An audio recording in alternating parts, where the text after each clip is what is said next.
해결하기 어렵거나 대응하기 곤란한 문제적 섹터들을 모아서 명쾌한 솔루션을 제시해드리겠습니다.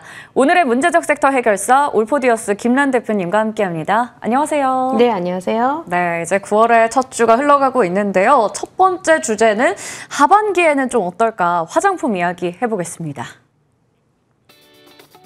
K-뷰티 8월 초에 다소 부진한 성적표에 분위기도 이전 같지 않죠. 또 미국의 관세 압박에 면세 폐지도 부담입니다.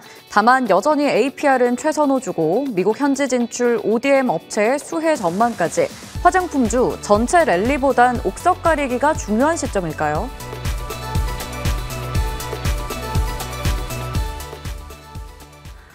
네, 화장품 하면 때려야 뗄 수 없었던 게 바로 역대 최고 수출, 이러한 키워드였는데 이번에도 사실 8월 수출 자체 보면 신기록이긴 해요. 그런데 증가율이 다소 주춤했다라는 겁니다. 그러면 좀 우리가 우려했던 피크아웃 이런 것도 생각이 나고요. 기대가 너무 높다 보니까 좀 그런 것 같은데 그러면 이대로 랠리가 끝난다라고 봐야 될까요? 답은 거기에 있는 것 같아요. 그러니까 기대치가 너무 높았다. 실적 발표 이전에 기대치가 한껏 높아진 상황에서 조금이라도 미스가 나면 주가가 큰 폭으로 밀릴 수 있었던 이제 그런 상황이었는데요. 이제 뚜껑을 열고 보니까 사실 매출액은 퍼포먼스가 좋았는데 코스맥스 같은 경우에 이제 8월 12일 큰 폭으로 하락을 했어요. 근데 그 내용을 뜯어보니까 미국 법인에서 계속해서 이제 적자 행진을 보여왔다는 거죠. 그리고 한국콜마 같은 경우에는 한국 법인의 실적이 생각만큼 그렇게 좋지 못했어요. 그래서 이제 앞으로의 성장성에 대해서 좀 의구심이 커졌던 상황이죠. 레거시 브랜드, 그러니까 아모레퍼시픽이라든지 이런 브랜드들 한때 정말 잘 나갔었는데 이런 브랜드를 고객사로 확보하고 있었던 게 이제 한국콜마였거든요. 그러니까 상대적으로 인디 브랜드들이 큰 폭으로 성장을 할 때 한국콜마가 약간 좀 소외되는 거 아닌가 하는 그런 상황들이 실제 실적을 보면서 우리가 확인을 할 수 있었던 이제 그런 상황입니다. 그렇기 때문에 기업들마다의 이제 편차가 지금부터는 좀 보이기 시작할 거라고 생각을 하고요. 상반기에는 연초만 하더라도 화장품이라고 달고 있는 기업들은 주가가 많이 올랐었던 상황이었는데 앞으로는 좀 옥석 가리기가 본격적으로 좀 시작될 거라고 보고 있고요. 또 APR 같은 경우에 워낙에 계속해서 좀 성장하는 그런 큰 폭으로 성장하는 그런 모습들을 좀 보여주고 있고 또 밑에 ODM 업체들이 또 발군의 그 성장을 보여주고 있지만 그 안에서의 내용은 조금씩 다르다라는 점 감안해서 종목을 잘 골라봐야 될 것 같습니다. 그러니까 진짜 옥석 가리기가 너무 중요할 것 같아요. 상반기에는 그냥 좋다 하면 다 같이 손잡고 올라갈 수 있었는데 이제는 나눠볼 필요가 있습니다. 그래서 이제 APR은 차트 봤을 때 혼자 역시 주인공처럼 너무 잘 가잖아요. 그러다가 이제 살짝 쉬어갈 때 지금 구간이 그러면 기회가 될 수 있을지 APR 사도 괜찮을까요? 저는 조금만 더 하락했으면 좋겠어요. 더 내렸어요. 네, 그러니까 이것은 지금 보유를 이미 하고 계신 분들하고 새롭게 좀 신규 진입 타이밍을 노려보고 계시는 분들은 좀 다를 거라고 보여지는데요.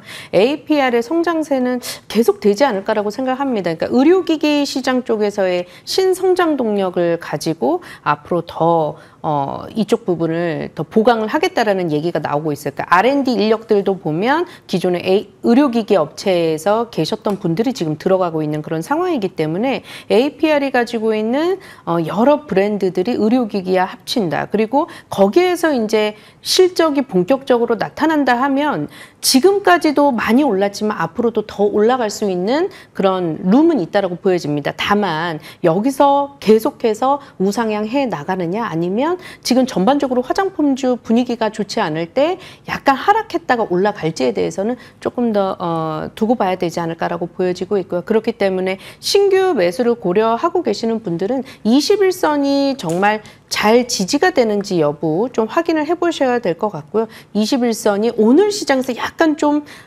이탈하는 듯한 움직임이 나타나고 있는데 여기서 조만간에 훨씬 더 많은 거래량으로 다시금 회복시켜주는 움직임이 나타난다면 그때는 없으셨던 분들도 조금씩은 또 담아보셔야 되는 상황이 생길 수도 있겠다 이렇게 말씀드리겠습니다. 지금은 쉬어가더라도 사실 그렇게 고점 대비해서 많이 내린 게 아니다 보니 보유자의 영역이라고 볼 수 있을 것 같은데 신규로 들어간다면 여기서 살짝 이제 약간 이제 내려왔을 때 다시 한번 회복하는 흐름 나타날 때 따라가는 게 좋다라고 기술적으로 봐주셨네요. 자, 그러면 이어서 국내 ODM 업체에 대해서도 이야기를 좀 나눠보고 싶습니다. 이쪽이야말로 지금 옥석가리기를 잘 해야 될 것 같은데 앞서 8월에 성장세가 좀 주춤했던 건 사실 8월 1일부터 적용됐던 관세 때문인 것 같은데 네. 그런 상호 관세에다가 지금 면세 폐지 뭐 이 이슈까지 나왔어요. 그러면 분명히 리스크가 있습니다. 하지만 이미 미국 현재 진출해 있는 국내 ODM 업체에게는 이게 또 기회가 될 수 있다. 왜냐하면 국내 뷰티사들이 미국 현지로 간다면 거기서 이제 또 기회를 노릴 수 있다는 건데 그러면요 ODM 쪽은 이제 뭐 담아도 될까요? 종목 골라서? 저는 관심 깊게 좀 보셔야 될 것 같다라고 생각을 합니다. 예. 이번에 소액 물품까지도 관세를 부과를 하겠다라는 미국 쪽에서의 그런 결정이 나타나면서 역직구족들의 어떤 그런 그러니까 물건을 매수하는 그런 움직임들이 좀 저하되고 있다라는 게 발표가 나기 시작하고 있어요. 그러면서 결국에 이제 화장품 브랜드를 보유하고 있는 기업들은 어떻게 할 것인가? 앞으로 미국 본토로 들어가는 것에 대해서 고민을 할 수밖에 없지 않을까라고 생각을 하고 있고요. 또 CJ 올리브영 같은 경우에도 미국 현지를 공략을 하겠다라고 얘기가 나오고 있잖아요. 그러니까 CJ 올리브영이 잘 나간다 그러면 거기에 납품을 하고 있는 인디 브랜드들 그리고 그 인디 브랜드들도 여러 가지 지금 이번에 2분기 실적에서도 판관비라든지 비용이 많이 발생됐던 그런 이유 중에 하나가 포장비랑 또 배달비 이런 그 물건을 배송하는 배송비 이런 부분들이 있었거든요. 결국 이것을 극복을 하려고 한다면 미국 현지에 대한 직접적인 투자를 고민 안 할 수 없는 그런 상황이지 않을까. 그런 관점에서 아마 코스맥스나 한국콜마나 현지에서 ODM 사업을 벌이고 있는 기업들은 오히려 하나의 또 이번 위기가 기회가 될 수 있는 그런 상황이 되지 않을까라고 보고 있습니다. 한국콜마나 코스맥스 같은 쪽은 기회가 될 수도 있다 얘기를 주셨습니다. 화장품에 대한 이야기 맞춰보도록 할게요. 두 번째 주제는 어떤 걸까요? 바로 화면으로 만나보시죠. 로봇의 두뇌 개발부터 노란봉투법 통과까지 로봇주의 주가를 밀어올린 호재가 많았죠. 엔비디아, 현대차 등의 미래 먹거리로 로봇이 점찍힌 만큼 중장기 성장성도 기대됩니다. 다만 많이 올랐다 싶으면 차익 실현이 나오는 등 변동성이 있어서요. 로봇주의 주가 방향성 어떻게 보시나요?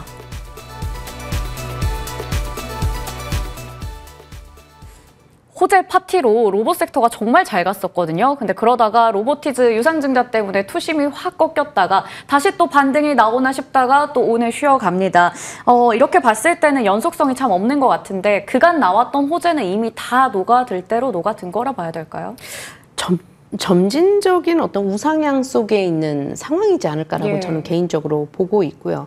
어쨌든 이 자동화 로봇에 대한 산업계에서 이 자동화 로봇에 대한 수요가 이번 노란봉투법이 통과가 되면서 촉진제가 되지 않았나라는 생각을 합니다. 그러니까 지금 국내 주식시장 너무 재미없잖아요. 수급도 별로 없고 지금 시장에서 노란봉투법을 제외하면 이렇다 할 만한 어떤 정책적인 모멘텀 이벤트도 딱히 보이지 않는 그런 상황인데 그 대척점에 있는 게 결국에 이로 인해서 수혜를 받을 수 있는 섹터가 어디에 있겠는가라고 보면 로봇 섹터밖에 보이질 않거든요. 그러다 보니까 최근 시장에서도 각광을 받고 있는 그런 상황이 되고 있고요. 지금 국내 주식시장에 아주 색다른 그런 정책적인 모멘텀이 나오지 않는 한 저는 개인적으로 주가가 그동안에는 오르락내리락 했었다 하지만 단기적인 그런 주가 성과도 나타날 수 있는 그런 구간대에 있다라고 좀 보고 있습니다.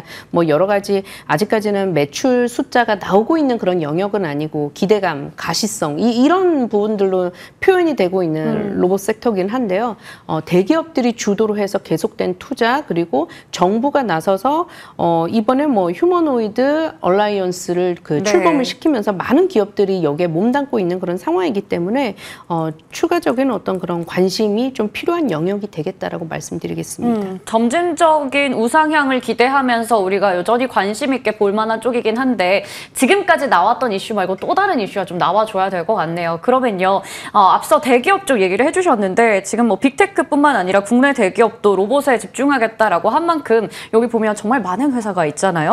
어느 기업이 새로운 또 모멘텀으로 이 로봇주의 시세를 이끌 수 있다고 좀 생각하세요? 지금 관건은 55조에 달하는 액추에이터 시장에 많이 네. 쏠려 있어요. 근데 네. 휴머노이드 쪽을 좀 잘 보셔야 될 것 같아요. 그러니까 산업계에서 일반 자동화 로봇 같은 경우에는 어느 정도 이제 많이 올라와 있는 상황인데 휴머노이드 로봇은 아직 국내에서는 잠잠했었거든요. 근데 현대가 가지고 있는 보스턴 다이내믹스가 가장 빠른 속도를 보여주고 있습니다.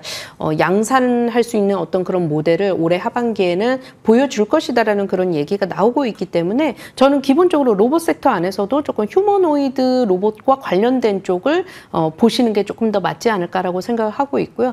여기 액추에이터 시장 같은 경우에는 국산화에 지금 힘쓰고 있는 그런 상황인데 뭐 하이젠 R&M, 그다음에 로보티즈, 그다음에 SPG, 또 현대모비스도 여기에 뛰어들겠다라고 최근에 네. 얘기를 했어요. 그래서 이들 관련주들이 로봇 섹터 안에서 주가도 상대적으로 조금 더 탄력적으로 올라오고 있거든요. 이들을 주도로 해서 올라갈 가능성이 크다라고 보고 있습니다. 또 액추에이터 쪽 많이 관심 받았었잖아요. 그리고 이제 휴머노이드 쪽에 대해서도 우리 눈여겨보자 얘기를 주셨습니다. 그러면 종목을 좀 압축해서 볼 수 있을 것 같으니까요. 리스트업을 해두시면 좋을 것 같아요. 자, 그러면 오늘 로봇과 화장품 이렇게 체크를 해봤는데 이 중에서 어떤 종목 가장 매력적으로 보시는지 탑픽은요? 저는 코스맥스 를 보고 있어요. ODM. 예. 예, 기술적으로는 약간 애매한 위치에 있는 것 같긴 합니다만 이번에 왜 하락했는지 8월 12일에 왜 하락했는지 보면 미국 법인 쪽에서의 그런 실적 부진이 있었거든요. 그런데 이 실적 부진이 정말 앞으로도 계속해서 성장성을 저해할 수 있는 그런 실적 내용이었느냐. 근데 따지고 보니까 그렇지가 않았어요. 그러니까 미국에서 화장품 현대화법이라 그래서 모크라법이 지금 시행이 됐는데 알고 보니까 이게 구체적으로 명문화되어 있는 것이 아니고요. 좀 뭔가 애매한 규정을 가지고 있다라고 합니다. 그래서 미국 쪽으로의 어떤 수출을 하려고 시도했던 인디 브랜드들 그리고 현지에서 생산을 하려고 했던 브랜드들의 신제품이 지금 약간 스탑이 되어 있는 그런 상황이에요. 이 법을 통과를 하지 못해서. 그래서 이런 부분들이 어느 정도 해결이 된다 그러면 미국 법인 쪽에서의 적자폭이 좀 메워지지 않을까. 그러면서 더 달려나갈 수 있는 기업은 한국콜마보다는 좀 코스맥스가 되리라고 보고 있고요. 뭐 여타 다른 나라 법인 쪽에서의 그런 상황은 굉장히 우호적인 상황에서 이렇게까지 하락할 이유가 없었다라는 점을 좀 착안을 해보고 싶습니다. 그래서 21만 원 선까지 좀 매수를 해보도록 하겠고요. 손절가 같은 경우에는 직전 저점 부근 19만 1,000원 정도, 19만 원 정도, 그리고 목표가 같은 경우에는요, 24만 8,000원, 61선 부근까지 한번 가보도록 하겠습니다. 예, 코스맥스 쪽 한번 노려볼 필요가 있겠네요. 어떻게 보면 억울하게 빠진 것 같기도 해요. 목표 주가는 24만 8천 원, 손절가 19만 원으로 제시해 주셨습니다. 간단하게 롯데케미칼 하나 볼게요. 추천해 주시고 나서 6%대까지 슈팅 나왔었는데 석유화학 구조 개편안 모멘텀 있는 만큼 좀 더 가지고 가볼까요? 네, 달라진 이유는 없고요. 여기서 어떤 정책적인 지원 얘기가 좀 나올 수 있는 구간이라고 보고 있어요. 조금 더 가져가 보면서 목표가까지 계속해서 좀 지켜보도록 하겠습니다. 네, 계속 홀딩하자 얘기를 주셨네요. 지금까지 올포디어스 김란 대표님과 이야기 나눠봤습니다. 오늘 저희 성공 마감 전략 1부에서 준비한 순서는 여기까지입니다. 잠시 후 성공 마감 전략 2부에서 다시 인사드리겠습니다. 고맙습니다.